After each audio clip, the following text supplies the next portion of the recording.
السلام علیکم ورحمۃ اللہ وبرکاتہ۔ کیا حال ہے؟ ٹھیک ہیں، خیریت سے ہیں؟ دعا ہے کہ اللہ تعالیٰ سب کو اپنی حفظ و امان میں رکھے اور سب کے حال پہ رحم کرے۔ تو یہ دیکھیں ماشاءاللہ ٹرین کا سفر تو زندگی کے سفر کی طرح ہے ماشاءاللہ، کہیں رکنا، کہیں ٹھہرنا، کہیں چلنا۔ بس یہ ٹرین کا سفر تو مجھے ایسے لگتا ہے جیسے ہماری زندگی گزر رہی ہے، کبھی دھوپ، کبھی چھاؤں، کبھی دریا، کبھی خشکی، کبھی صحرا۔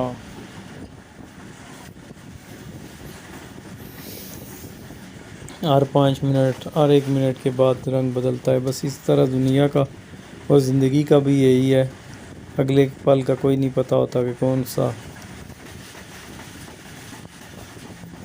غم اور کون سی خوشی آ رہی ہے۔ اسی طرح یہ ٹرین کا بھی پتہ نہیں چلتا کہ اب اگلا اسٹیشن یا آگے کیا ہوگا، خشکی ہوگی، تیری ہوگی، کیا ہوگا۔ لیکن دیکھیں ماشاءاللہ یہ سرسبز ہے اور دھند بھی چھائی ہوئی ہے، یہ صبح کا ٹائم ہے۔ ماشاءاللہ خوبصورت نظارہ ہے ٹرین کا سفر۔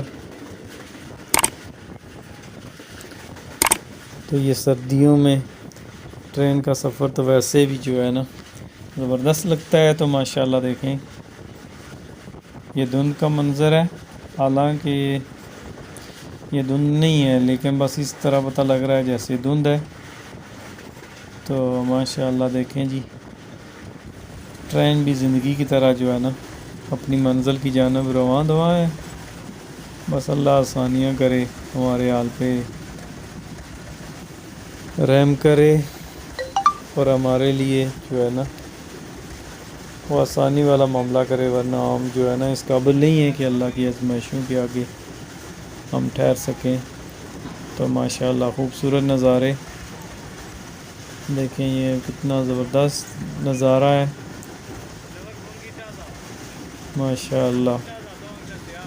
خوبصورت وادیاں دیکھیں، کبھی یہ پانی آ جاتا ہے، کبھی صحرا، ایک طرف صحرا ہے دوسری طرف سرسبز شاداب کھیت۔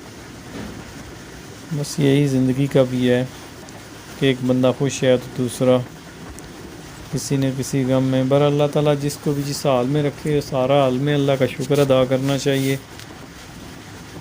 اور اللہ کی خوشنودی کے لیے سب کچھ جو ہے نا کرنا چاہیے، کیونکہ ہم جو چاہتے ہیں وہ اتنا زبردست یا اتنا ہمارے لیے فائدہ مند نہیں ہوتا جو ہمارا رب ہمارے لیے چاہتا ہے۔ بس ہمارے لیے اللہ عافیت رکھے۔ تو یہ دیکھیں پھر ماشاءاللہ پھر یہ پانی آ گیا، یہ دور تک پانی کا نظارہ ہے۔ تو یہ میرے خیال سے جو ہے نا یہ فش فارم ہے اور بہت بڑا ہے ماشاءاللہ۔ اللہ جس نے یہ آباد کیا ہوا ہے اس کو بھی اس سے فائدہ دے۔ تو ماشاءاللہ خوبصورت نظارے۔ تو یہ دیکھیں ماشاءاللہ گندم بھی جو ہے نا وہ زبردست لگ رہی ہے، کسان کی محنت ہے۔ اللہ تعالیٰ ایک دانے میں 70 دانے اور 700 دانے بھی ڈالنے والے ذات ہے۔ بس ہمیں اسی سے مانگنا چاہیے، وہی ہمارے حال پہ رحم کرے گا انشاءاللہ۔ بس اللہ سے ہی مانگو اور اللہ کے در کے فقیر رہو تو اللہ ہمارے لیے ساری راہیں ہموار کر دے گا۔ تو انشاءاللہ دیکھیں ماشاءاللہ یہ خوبصورت سفر، یہ زندگی کے سفر ہیں۔ بس اللہ تعالیٰ اسی طرح جس طرح یہ ہمارے ٹرین کا سفر خیر عافیت سے ہمیں منزل تک پہنچاتا ہے، تو ہمیں زندگی کا سفر جو ہے جس مقصد کے لیے ہم آئے یہ بھی جو ہے نا ہمیں خیر عافیت سے ہماری منزل تک پہنچائے اور ہمیں آنے کا مقصد پتہ چل جائے کہ ہماری زندگی کا مقصد کیا ہے۔ بس یہی دعا ہے کہ اللہ تعالیٰ سب کو اپنی حفظ و امان میں رکھے۔ السلام علیکم ورحمۃ اللہ وبرکاتہ۔